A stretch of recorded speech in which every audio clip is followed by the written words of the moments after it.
spirituelle, la rétrogradation spirituelle ou encore la rétrogradation. Il faut noter ceci, que sur la terre où nous vivons, il y a des gens, il y a des personnes qui ne prennent vraiment pas en compte le bien ou le mal. Il y a des gens qui ne s'intéressent pas à leur santé spirituelle, ni encore leur santé physique. Des personnes qui vivent de manière désintéressée, des personnes qu'ils fassent du bien, qu'ils fassent du mal, ils s'en foutent carrément. Il y a cette catégorie de personnes aussi qui vivent dans le mal, mais qui n'ont aucune envie de sortir. Il est pleinement dans le mal, il fait le mal. C'est quelqu'un qui s'y plaît dans le mal. Et il y a une dernière catégorie des personnes qui vivent sur la terre. Cette catégorie de personnes, c'est des gens qui font du mal, c'est des personnes qui fréquentent des endroits, c'est des personnes qui font certaines choses, mais au-dedans d'eux, dans leur cœur, dans leurs pensées, ils ont un sentiment d'inconfortabilité. Lorsqu'ils font ces choses, en eux-mêmes, ils se disent que je ne suis pas normalement censé faire ce que je suis en train de faire. Lorsqu'ils vont dans certains endroits, il sait très bien, il a quelque chose qui bouillonne et quelque chose qui lui dit, je suis pas fait pour être dans cet endroit. Des gens parfois qui excellaient dans les études, qui excellaient dans les affaires, mais qui se retrouvent au bas de l'échelle, qui se retrouvent en train de faire autre chose, mais qui ne savent pas, mais qui savent très bien que là où je suis, je ne suis pas là où je dois être. Et cette catégorie de personnes, c'est ce qu'on appelle, entre autres, des rétrogrades. C'est ce qu'on appelle, entre autres, des rétrogrades. Et ce soir, le Seigneur m'a donné une pensée claire pour la vie de quelqu'un. Dieu m'a dit, parle-leur de la rétrogradation. Parce qu'il y a des gens qui sont dans des endroits ou qui étaient dans certains endroits, qui étaient dans certaines dimensions, qui se retrouvent actuellement comme s'ils sont en train de chuter, qu'ils apparaissent devant les gens, qu'ils donnent une impression en public, alors qu'en secret, ils savent qu'ils n'ont plus de vie de prière, alors qu'en secret, ils savent qu'ils n'ont plus de vie de méditation, alors qu'en secret, ils savent que je ne suis pas ce que je dois être. Ils affichent des versets bibliques, ils publient des choses, mais tu sais très bien au-dedans de qu'il y a des choses, il y a des choses qui n'avancent pas. Alléluia. Est-ce que je parle à quelqu'un? Et parfois, ces personnes, ils sentent même au-dedans d'eux que ça devient impossible de recommencer. Ça devient impossible d'avancer. Étant donné qu'il y a eu beaucoup des erreurs, étant donné qu'il y a eu beaucoup de choses qui sont en train de faire en secret, ils se retrouvent dans une certaine impossibilité de remonter, dans une certaine impossibilité d'aller plus loin et ils vivent maintenant dans l'hypocrisie. Et ils vivent maintenant dans une double vie. Ils vivent maintenant dans une vie où il ne veut pas se confier. Il ne veut pas dire à son frère, il ne veut pas dire à sa sœur que je traverse telle situation parce qu'on va les juger. Et cette catégorie de personnes, Dieu m'a dit, annonce ce message parce que je sais que là où tu iras parler, il y a cette catégorie de personnes. Des personnes qui savent que ce que je suis en réalité, ce n'est pas ce que je suis en train de vivre. Et j'aimerais dire à quelqu'un que ce soir, de la même manière que Satan veut que tu n'achèves pas ta destinée, de la même manière que Satan veut que tu n'achèves pas tes projets, de la même manière que Satan veut que tu n'avances pas, je suis venu t'annoncer de la part de Dieu qu'il bouillonne dans les cœurs de Dieu que tu puisses avancer, qu'il bouillonne dans les cœurs de Dieu que la flamme puisse revenir, qu'il bouillonne dans les cœurs de Dieu que l'onction puisse couler, qu'il bouillonne dans les cœurs de Dieu que la vie des prières revienne, qu'il bouillonne dans les cœurs de Dieu que les miracles reviennent, que la prophétie revienne, que les dons se manifestent. Et c'est ce que Dieu veut faire ce soir. Et c'est ce que Dieu sera en train de faire dans les prochaines minutes qui vont suivre. Alléluia. Les réalités, j'aimerais que le micro soit ouvert pour ceux qui sont dans des endroits calmes pour avoir de vos retours. Les réalités de la rétrogradation, les réalités de redescendre plus bas, les réalités de se sentir comme échouant, de se sentir perdant. Ce n'est pas des réalités qui datent aujourd'hui. Des réalités d'être dans une dimension et de perdre cette dimension, c'est une réalité qui date de l'éternité. C'est des choses qu'on a vues depuis l'éternité. On est en train encore de voir cet homme qu'on appelait Lucifer, autrement dit astre brillant, quelqu'un qui était élevé en dignité, quelqu'un qui était puissant, mais voir cette personne en esprit rétrogradé, c'était une forme de rétrogradation. Le ministère de la rétrogradation, c'est un ministère qui n'a pas commencé maintenant. C'est une chose qui n'a pas commencé avec nous. Il y a des hommes qui ont rétrogradé avant nous, depuis le commencement. Satan est passé de la lumière aux ténèbres. La rétrogradation, c'est une réalité qui peut toucher même une famille qui priait, une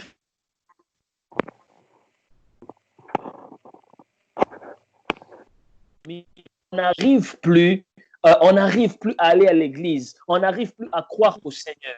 Parce que la Bible déclare même dans Exode 14, on est en train de voir les peuples d'Israël, lorsqu'ils voulaient traverser la mer Rouge, ils se sont retrouvés devant la mer Rouge butés. Et ils ont commencé à insulter Moïse. Ils ont commencé à se plaindre. Ils n'avaient plus confiance en Dieu. Ils ont commencé à rétrograder. Ils ont commencé à dire à Moïse, mais nous étions bien en Égypte, mais tu es venu nous tuer. Tu es venu nous créer des problèmes. Tu es venu nous faire mourir dans cette mer. Alléluia. Et le peuple d'Israël a rétrogradé.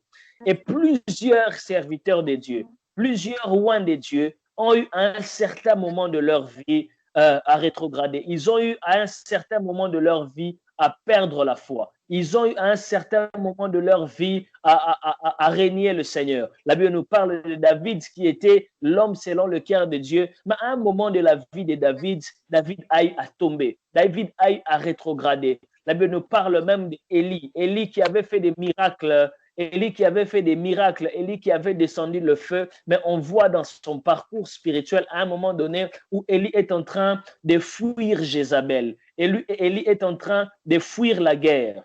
Élie est en train de fuir. Élie est en train de fuir une divinité qu'il avait vaincue auparavant, tout simplement parce que c'est une réalité qui arrive dans la vie de tout un chacun. La rétrogradation ne peut pas échapper les constats de l'humain. La rétrogradation ne peut pas échapper le parcours d'un humain. Il arrivera toujours une saison où tu te retrouves au bas de l'échelle, où tu te retrouves, tu regardes ce que tu étais, tu regardes là où tu te retrouves, tu te dis comment est-ce que j'ai pu me retrouver en ces lieux. Je ne suis plus là où je devais être. Alléluia. Et lorsque ces choses affectent la vie de quelqu'un, il y a des constats. Lorsque ces choses affectent la vie de quelqu'un, il y a des signes, il y a des choses qui démontrent clairement que cette personne n'est plus là où il était, que je ne suis plus là où il était. Parmi ces signes, il y a entre autres les manques de la méditation et la vie des prières. Les manques de la méditation et la vie des prières. Ici, en rapport avec la vie des prières, je parlerai des longues prières. Lorsque quelqu'un ne fait plus de longues prières, il peut constater et se dire clairement que j'ai rétrogradé. Les longues prières est un signe. Croyez-moi, les gens pensent que lorsqu'on passe 6 heures, 8 heures dans la prière, c'est de la blague. Non, c'est une dimension que Dieu donne à l'homme dans l'intimité. Et lorsque tu n'arrives plus à prier, tu n'arrives plus à faire 1 heure, tu n'arrives plus à faire 2 heures, tu n'arrives plus à faire 3 heures alors que tu étais dans ces dimensions-là, dis-toi déjà que ici, je suis en train de rétrograder parce que c'est des longues prières qui cachent une certaine dimension prophétique. C'est des longues prières qui cachent une certaine dimension de la révélation de Dieu. C'est des longues prières qui nous introduisent dans une certaine dimension de la gloire de Dieu. Et la méditation de la parole de Dieu, c'est ce qui précède la puissance. La méditation de la parole de Dieu, c'est ce qui précède les surnaturels. La méditation de la parole de Dieu, c'est ce qui précède un ministère puissant. Et lorsque ces choses, tu commences à les perdre, l'habitude, tu commences à les perdre, tu es en train de perdre une certaine dimension avec le Seigneur. La Bible est en train de nous parler d'un chapitre qu'on appelle le psaume 119. Le psaume 119, c'est l'un des chapitres les plus longs de la Bible. On appelle ces psaumes aussi l'hymne de la parole. Les psaumes 119, c'est un psaume qui célèbre la parole. Les psaumes 119, c'est un psaume qui prône la parole, qui valorise la parole, qui fait l'éloge de la parole. On parle de la parole de Dieu dans les psaumes 119, tout simplement parce que les psaumes 119 vient avant le psaume 120. Alors que le psaume 120, c'est un psaume qu'on appelle les psaumes des degrés. À partir du psaume 120 jusqu'au psaume 150, ce sont des psaumes que le peuple de Dieu était en train de chanter dans la montagne. Les cantiques des degrés, c'est les cantiques que le peuple de Dieu chantait lorsqu'ils montaient pour faire un culte, lorsqu'ils montaient dans la montagne, lorsqu'ils étaient en train de monter. D'où nous comprenons que les psaumes 119, la parole de Dieu vient avant la percée, vient avant la montée. Lorsque tu ne prends pas le temps de te concentrer sur le psaume 119, tu n'entreras pas dans les cantiques des degrés, tu n'entreras pas dans le psaume 120, tu n'entreras pas dans une certaine dimension, tu n'entreras pas dans une certaine dimension des montagnes, tu n'entreras pas dans une certaine dimension du surnaturel, parce que la parole de Dieu, c'est le socle de toute vie puissante. Et lorsque quelqu'un perd ses habitudes, cette personne commence à rétrograder. Cette personne commence à perdre l'essence. Cette personne commence à perdre la chose de Dieu, à perdre la chaleur de Dieu.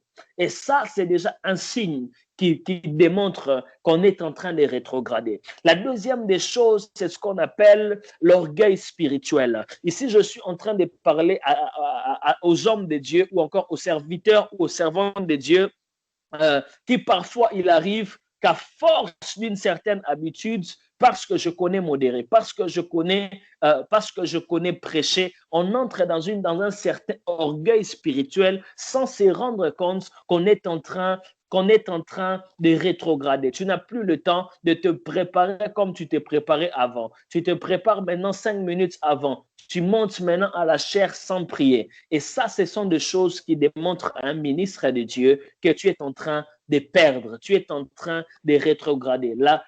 L'orgueil spirituel nous introduit dans une rétrogradation qui peut nous mettre à la chute. La Bible est en train de parler de Samson qui était chez Dalila, qui s'était tellement surestimé. Il était devenu obèse spirituel au point de se dire que si les Philistins viennent, je me sauverai comme les autres fois. Et nous savons tous comment est-ce que Samson a fini. Parce qu'il a été frappé par la rétrogradation et sans se rendre compte, il a perdu la chose de Dieu. Sans se rendre compte, il a perdu quelque chose. Sans se rendre compte, il a perdu quelque chose. Et la rétrogradation nous fait toujours perdre quelque chose.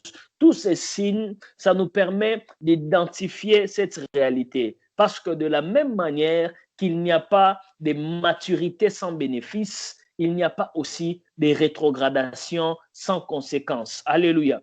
Il n'y a pas aussi de rétrogradation sans conséquence.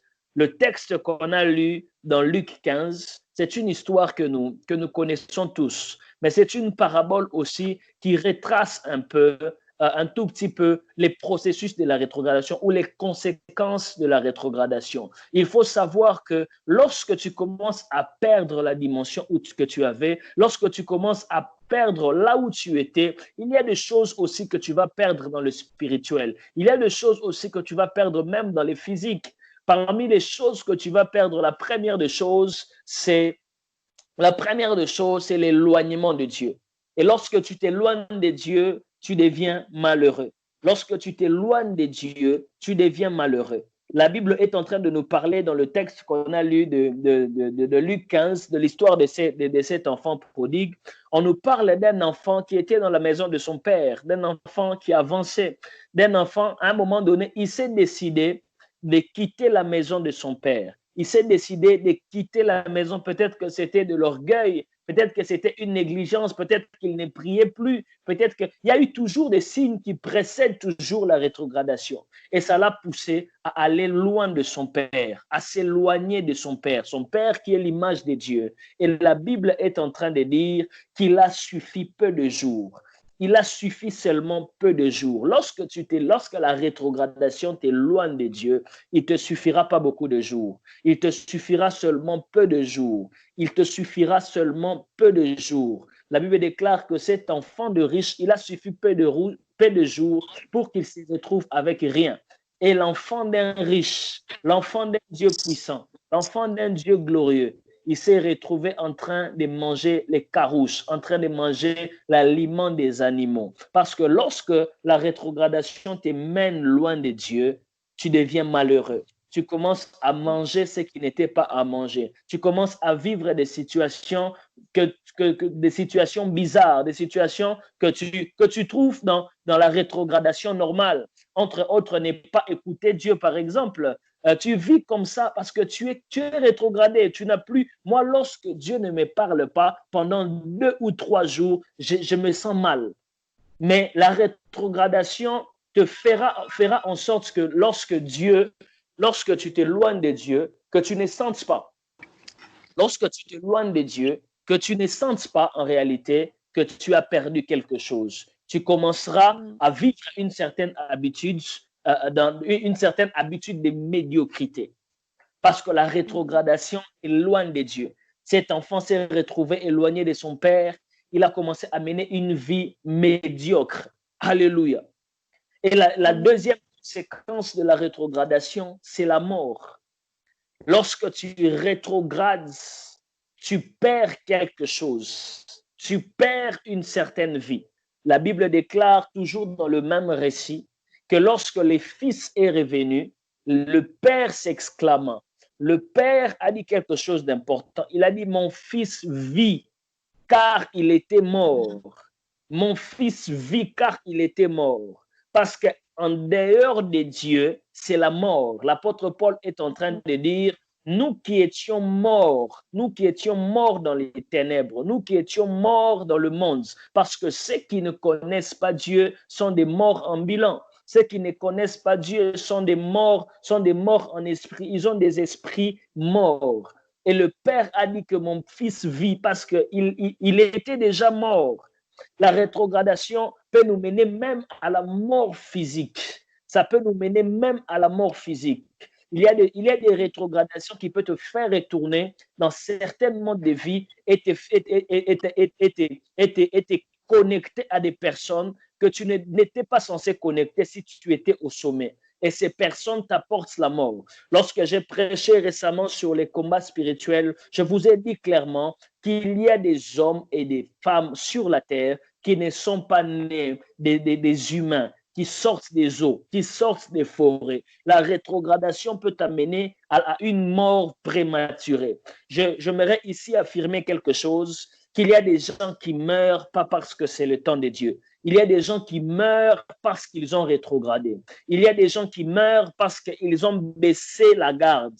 Il y a des gens qui meurent physiquement parce qu'ils ne sont pas là où ils devaient être. S'ils étaient en prière, s'ils étaient dans l'intimité, Dieu allait leur parler. Dieu allait leur dire n'y va pas. Dieu allait leur dire ne le fais pas. Mais parce qu'ils ont perdu quelque chose, parce qu'ils ont perdu une vie de prière, ils sont à la portée de l'ennemi. Et l'ennemi est en train de tuer jusqu'à ce jour. Il y a des gens qui meurent. Cette histoire de mort ne commence pas maintenant. Alléluia. On a vu des gens à cause de rétrogradation mourir physiquement. La Bible parle de Judas. Judas est mort à cause de la rétrogradation. Judas a vendu Jésus et il est allé se pendre. La rétrogradation l'a mené à la mort. Alléluia. La Bible nous parle de Géasi.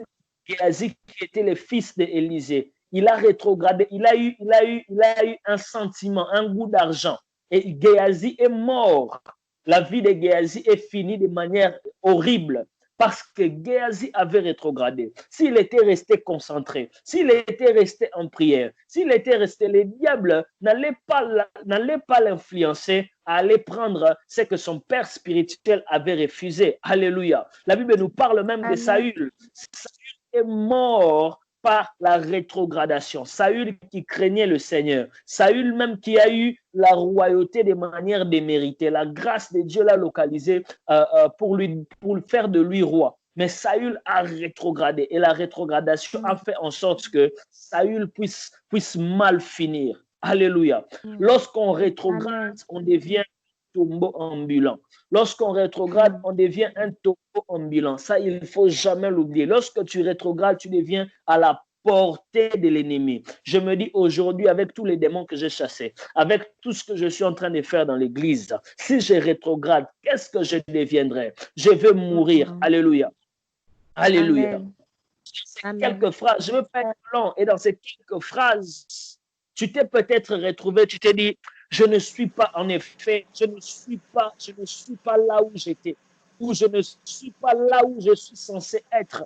Parce que la rétrogradation a deux volets. Il y a une rétrogradation prophétique et une rétrogradation réelle. Dans la rétrogradation réelle, c'est que tu étais quelque part, mais tu n'es plus là où tu étais. Tu avais une vie de prière, mais tu n'as plus la même vie de prière. Tu posais certaines actions, mais tu ne le poses plus. La rétrogradation physique, ça touche même la libéralité. Au début, tu s'aimais dans les vies des hommes de Dieu. Tu s'aimais à l'église, mais tu ne le fais pas. Mais la rétrogradation prophétique, c'est que tu n'es pas là où le Seigneur est en train de t'attendre. C'est-à-dire que Dieu t'attend quelque part, mais tu n'es pas là où Dieu t'attend. Tu le sais très bien. Tu le sens au-dedans de toi. Ce n'est pas forcément une dimension que tu as touchée. Ce n'est pas forcément une dimension que tu as palpée, mais tu sens très bien que je suis en retard. C'est par moi-même que je n'arrive pas à toucher là où Dieu est en train de m'attendre. C'est par mes fréquentations que je ne suis pas là où le Seigneur est en train de m'attendre. C'est par ma négligence que je ne suis pas là où Dieu est en train de m'attendre. C'est par des erreurs que j'ai commises. C'est par la vie de la débauche. C'est par l'impudicité. C'est par une connexion, une relation. Je suis avec un copain. Moi, je veux faire les choses de Dieu, mais la vie qu'on mène est en train de me ramener vers le bas. À chaque fois qu'on y va ensemble, à chaque fois qu'on fait des choses, je sens que je ne suis pas quelqu'un qui doit faire ces choses et cela me rétrograde. Et cela me rétrograde. Ça peut être un contentement. Tu as expérimenté Dieu dans un certain niveau. Tu as vécu Dieu dans une certaine dimension. Tu te challenges plus. Tu n'as plus envie de te challenger. Tu n'as plus envie de te projeter. Et cela crée en toi une rétrogradation sans le savoir. J'aimerais ici dire à quelqu'un que Samson, lorsqu'il a rétrogradé, il ne savait pas qu'il avait rétrogradé. Le piège de la rétrogradation, c'est que souvent la rétrogradation pour certaines personnes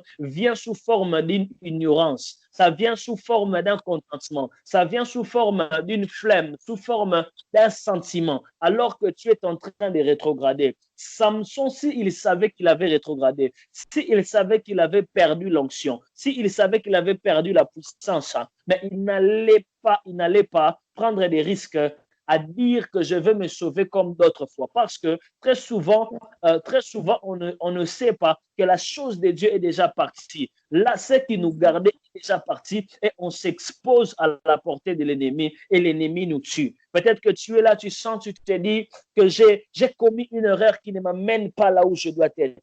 J'ai fait quelque chose, j'ai été négligent d'une certaine manière où je ne suis pas. Peut-être que je me suis fixé des jeunes. Là, je n'arrive plus à atteindre cette dimension des jeunes. Je n'arrive plus à jeûner à sec. Je n'arrive plus à faire quelque chose. Et probablement, très souvent, la rétrogradation se maintient avec une vie de péché. Lorsque quelqu'un rétrograde, l'ennemi cherche à maintenir une vie de péché. Et ça peut être le péché physique, ça peut être l'impudicité, ça peut être les mauvaises pensées, ça peut être même une certaine flemme. Tu sens que je ne suis pas forcément en inimitié avec Dieu. Je n'ai pas forcément commis, mais j'ai une flemme en moi qui ne me pousse plus à prier. J'ai une flemme en moi qui ne me pousse plus à me réveiller. La flemme peut aussi cacher derrière la rétrogradation afin d'ouvrir la porte à l'ennemi, à nous anéantir.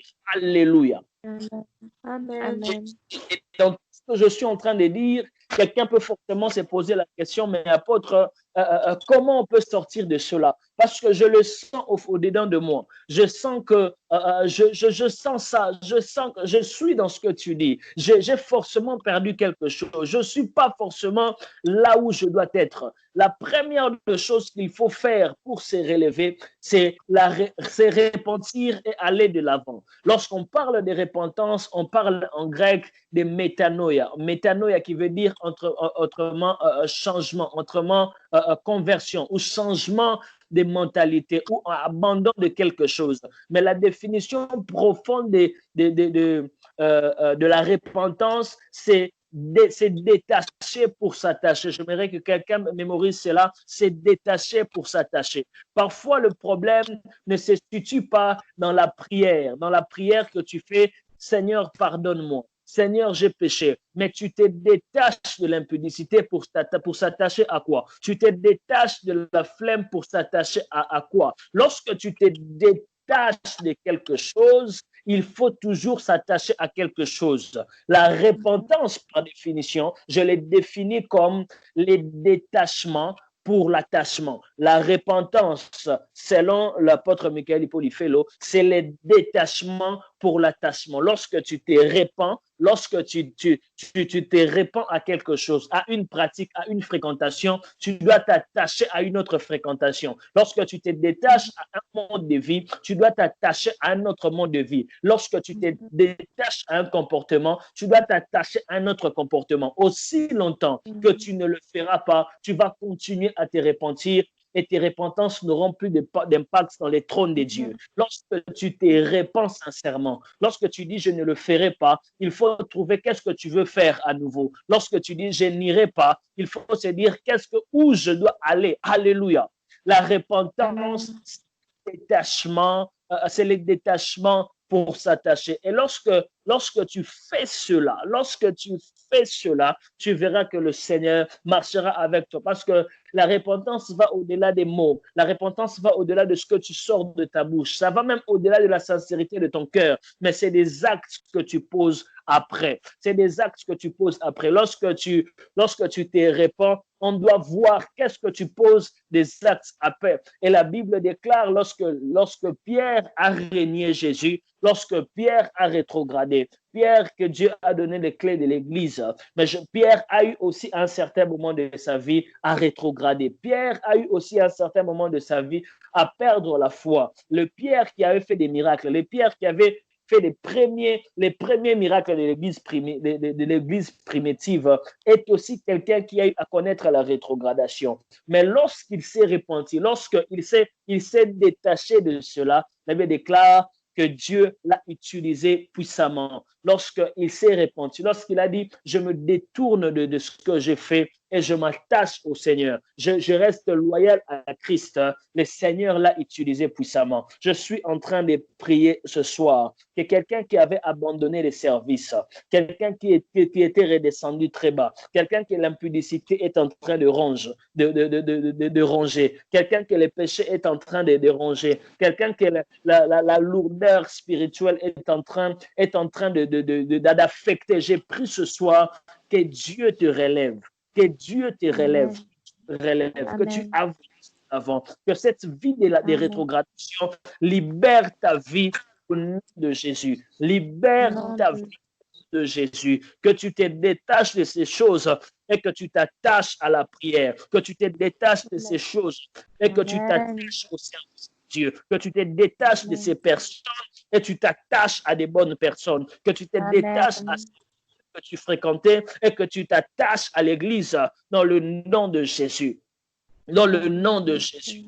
Dans le nom de Jésus. Parce que la Bible déclare que ce fils prodigue, lorsqu'il s'est repenti, lorsqu'il a décidé de se détacher de là où il était et de s'attacher à nouveau à la maison de son père, la Bible déclare que lorsque les fils marchaient pour venir vers son père, les pères étaient en train de courir. Parce que le plus important pour Dieu, ce n'est pas la vie que tu mènes, ce n'est pas la dimension que tu as. Le plus important pour Dieu, c'est que tu montes. Dieu est pressé de te restaurer. Dieu me dit de dire à quelqu'un Il est pressé de te restaurer. Il est pressé de te relever. Il est pressé de te relever à nouveau. Parce que le père était en train de courir pour aller prendre son enfant. Le père était en train de courir pour aller récupérer son enfant. À cause de la mission, à cause de ta grande destinée, le Seigneur est pressé. Ne te fie pas au regard des hommes. Je mérite te dire ce soir comme un prophète de Dieu que Dieu est pressé. Dieu est pressé de t'utiliser.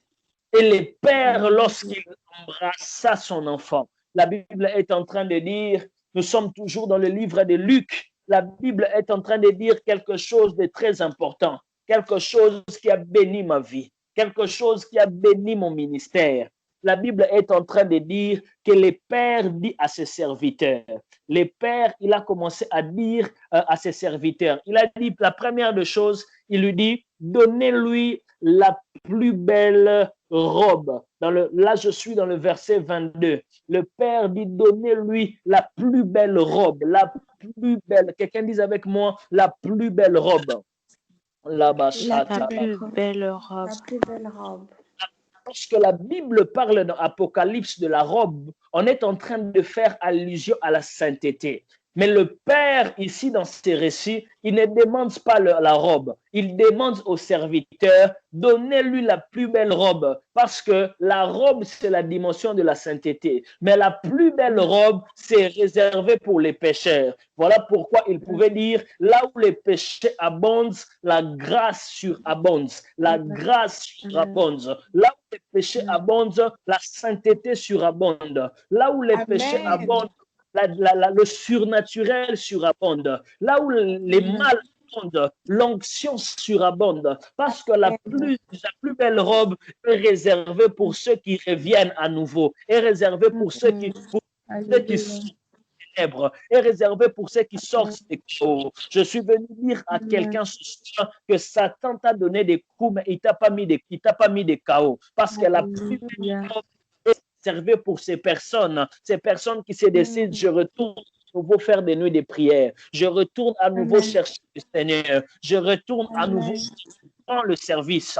Et le Père continue toujours dans le verset 22, il dit, donnez-lui la plus belle robe, une nouvelle dimension. Il dit aussi, mettez-lui une bague au doigt. Est-ce que c'était une bague de mariage? Est-ce que c'était une bague de fiançailles? Non, parce que la bague, c'est l'image de l'alliance. La bague, c'est l'image de l'alliance. Lorsqu'on fait une alliance, on est en train de contracter des clauses. Lorsqu'on fait une alliance, on est en train de se dire, ça c'est ce que moi je ferai, c'est ce que toi tu feras. Le Père est en train de dire, donnez-lui l'alliance parce que le Père connaît ce qu'il a fait. Le Père connaît ce qu'il avait chité. C'est une manière de dire, lorsque tu décides de revenir, Dieu prend le soin de faire alliance avec toi. Dieu prend le soin de faire toi, de te donner cette bague afin que tu étais que tu ne tombes pas.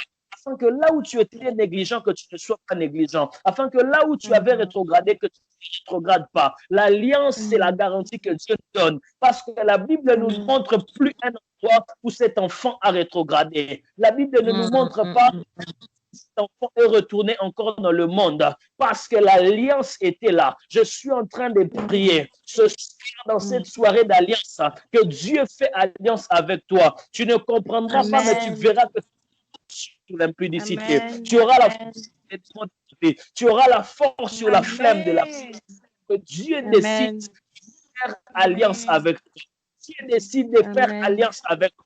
Voilà pourquoi la réconciliation des hommes devait passer par une alliance à la croix, devait passer par une alliance à la croix. Voilà pourquoi lorsque même Dieu a sauvé Noé dans l'arche, Dieu a fait alliance avec Noé pour lui dire que je n'exterminerai plus les hommes, je n'exterminerai plus. Et je suis venu dire à quelqu'un ce soir que l'alliance que Dieu fait avec toi dans cette soirée, c'est une alliance des pensées. C'est une alliance de grandeur.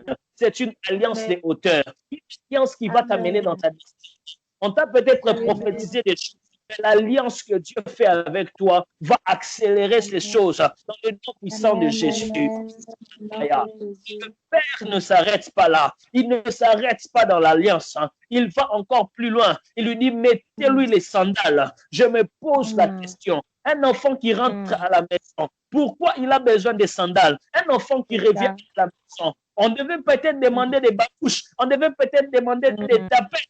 Le Père dit, donnez-lui des chaussures. Donnez-lui parce que lorsque Dieu, oh Shatapaya, lorsqu'on revient au pied de Dieu, la Bible est en train de dire que la Bible est en train de nous parler d'un fou de Gadara, qui est revenu auprès de Jésus. Il a dit à Jésus, je veux venir avec toi. Jésus a dit, non, ne viens pas avec moi, mais va annoncer à la Décapole ce que Dieu a fait avec toi. Parce que lorsqu'on revient avec Dieu, Dieu nous donne les sandales pour aller annoncer ce qu'il a fait pour nous. Dieu nous donne les sandales pour aller annoncer l'évangile. Dieu nous donne les sandales pour annoncer les bonnes nouvelles. Que là où on t'avait vu par terre, Dieu te donne des sandales pour aller annoncer que Jésus m'a t'avait critiqué. Des sandales prophétiques pour atteindre ces destinations, afin que tu annonces la bonne nouvelle, afin que tu annonces la bonne nouvelle. Je suis venu dire à quelqu'un ce soir que Dieu prépare des sandales pour ton histoire. Le Seigneur est en train de sandales pour ton histoire. Le Seigneur est en train de préparer des sandales pour ton histoire. Le Seigneur est en train de préparer des sandales pour ton histoire. Le Seigneur est en train de sandales pour t'amener. Le Seigneur est en train de préparer des sandales pour t'amener dans les nations. Le Seigneur est en train de préparer les sandales. Je suis en train d'annoncer à quelqu'un que ton histoire bouleversera des vies. Ton témoignage bouleversera. Ton témoignage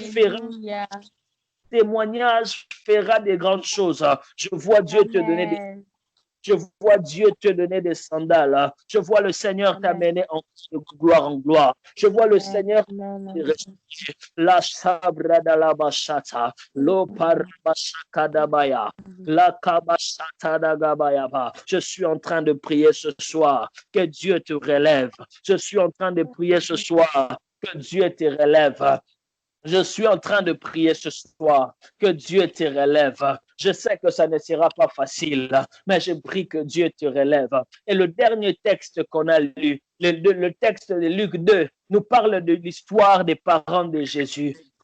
Ces textes-là nous relatent l'histoire des parents de Jésus pendant la Pâque, dans la 12e année de Jésus, la 12e année où les parents de Jésus avaient décidé d'aller avec Jésus à Jérusalem pour célébrer la Pâque. La Bible déclare qu'au moment du retour, je suis dans Luc 2, 41 à 46, au moment du retour, la Bible déclare que les parents oubliaient Jésus. Les parents oubliaient Jésus. Ce texte a bouleversé ma pensée. Comment expliquer que les parents de Jésus l'oublient? Cet enfant mystère, cet enfant qui leur a fait entrer dans une dimension des anges, cet enfant dont la venue a été annoncée par un ange, cet enfant qui n'est pas venu de manière ordinaire, qui est venu de manière extraordinaire. La Bible déclare que les parents de Jésus l'oublient. Les parents de Jésus l'oublient. Les parents de Jésus ont rétrogradé. Mais comment c'était possible? Tout simplement parce que ça datait de très longtemps qu'ils avaient vécu les exploits avec Jésus. Ça revenait de 12 ans passés. Ça revenait de 12 ans passés qu'ils avaient vu ce que Dieu avait fait avec eux. Ça revenait de 12 ans passés. Peut-être que tu as oublié les bienfaits de Dieu. Tu as oublié les souvenirs de Dieu parce que ça date de longtemps. Mais ce que j'aime avec ces textes, la Bible déclare que les parents ont décidé de revenir. Les parents ont décidé de revenir. Et je prie ce soir que tu décides de revenir, que tu décides de te remettre en prière, que tu décides de monter à nous.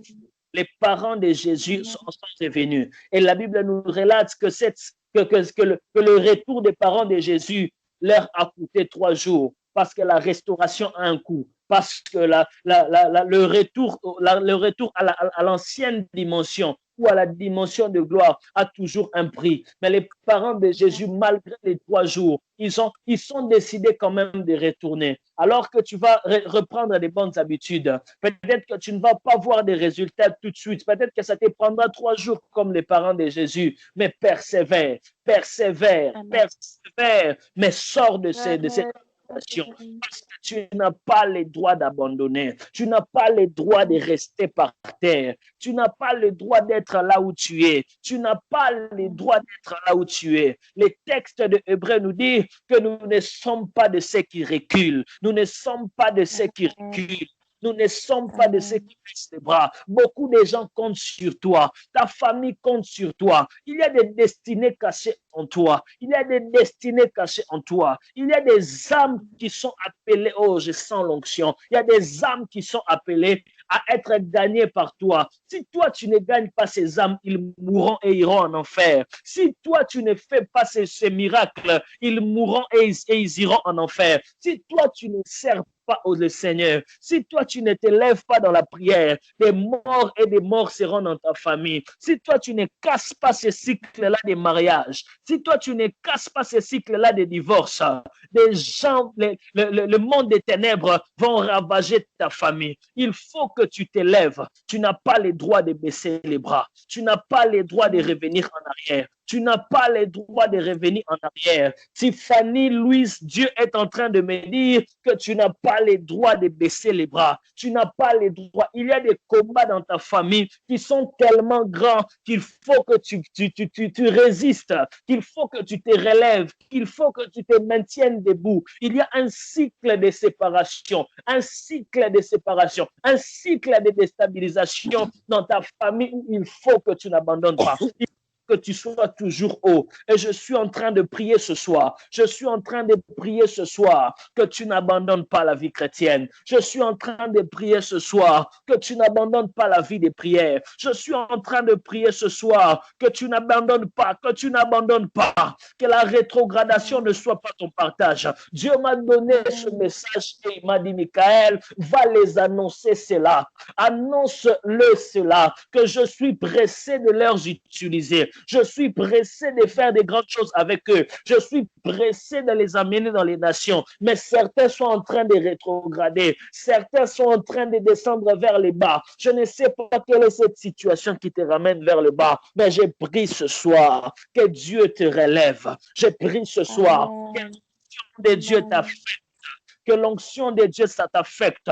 Que tu prennes des décisions radicales en ce soir, que tu prennes des décisions radicales en ce soir. Est-ce que tu peux commencer à prier là où tu es? Est-ce que tu peux lever ta voix et commencer à prier?